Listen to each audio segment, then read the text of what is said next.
Okay. We're waiting with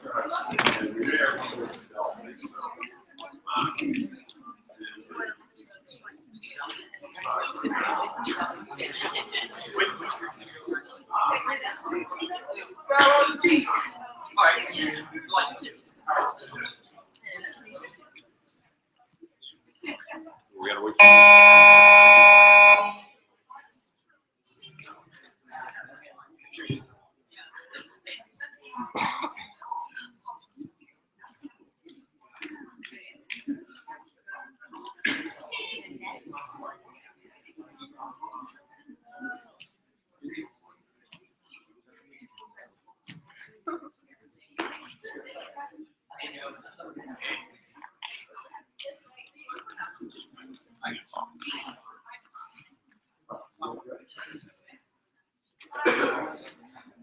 Okay, please welcome the factory farming group.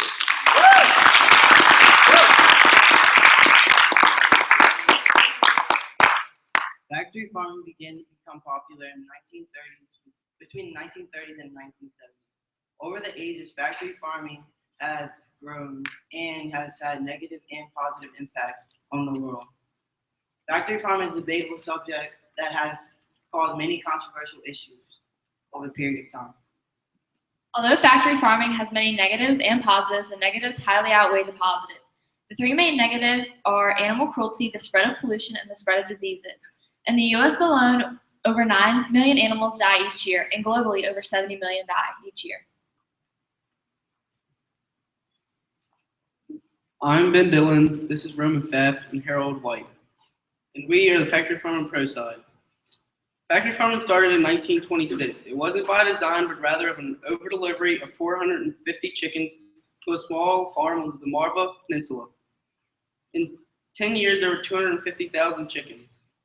In the scenario for factory farming, a new grocery store wants to know if they should use factory farming foods or organic foods. In the opinion of my group, we think they should use factory farm foods. Factory farming gives us food production, job opportunities, and easier life for workers. This is a picture of E. coli. E. coli, as well as several other diseases, flow out of factory farms every day. E. coli is a factory farm. Diseases from factory farms, such as factoryfarmmaps.org, says that. Not only does diseases that come out of factory farm affects the animals there, as well as the products that factory farms produce, it affects the workers there. Factoryfarmmaps.org says that there's large quantities of hydrogen sulfide and particulate matter which comes out of the large manure pileups, which damages the oxygen utilization and the central nervous system. Factory farms produce many cows, pigs, chickens, turkeys, eggs, and gallons of milk per year.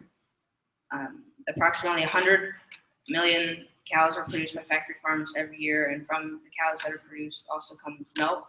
The United States consumes approximately 6.5 billion gallons of milk per year, and a large part of that number is covered by factory farms.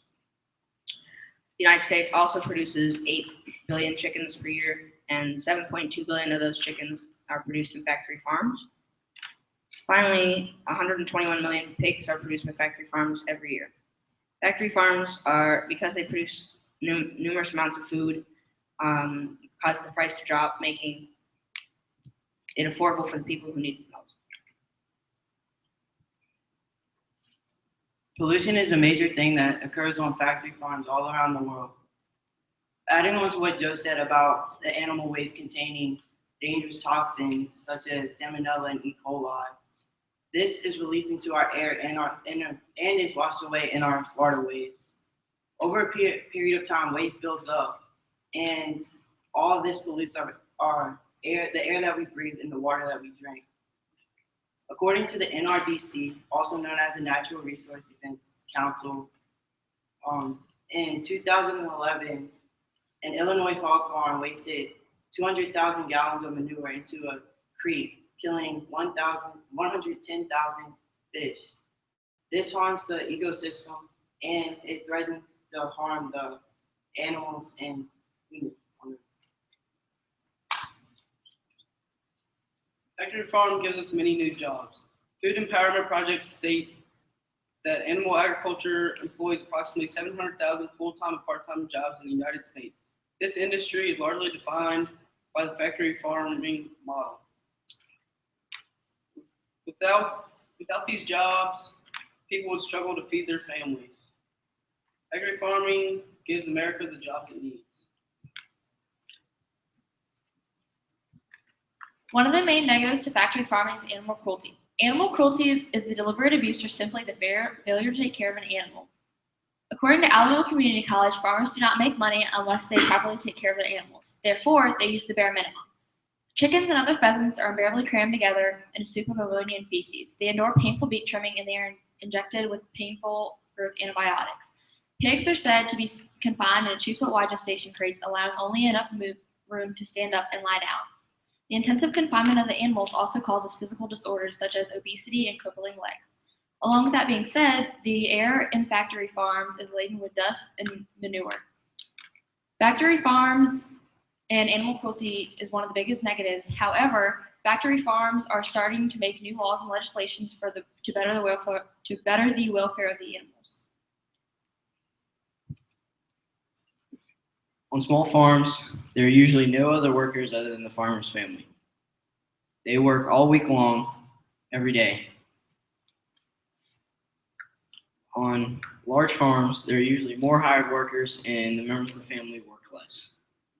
On large farms, there are also working shifts, which allow shorter working periods, as well as Sundays and sick days to be taken off, neither of which small farms can afford to have. Overall, working or living on a large farm is much lighter. In summary, factory farms have 3 main cons: pollution, disease, and cruelty to animals. All 3 of these can be fixed. We have the tools, and they just have to be correctly utilized in order to fix these problems. There was a quote from Dr. Temple Grandin from Colorado State University, who said, "I believe in using animals for meat production, but doesn't mean we have to mistreat them. They still deserve a humane life and death. That's their right." In short, factory farms have many pros. Factory farms provide 700 agriculture jobs in the United States, 700,000 agriculture jobs in the United States. They provide lots of food for the people who need the cheaper food, and they make it easier on the farmers who work there as the workload is lighter. And factory farms are something that we should continue to use because of their pros.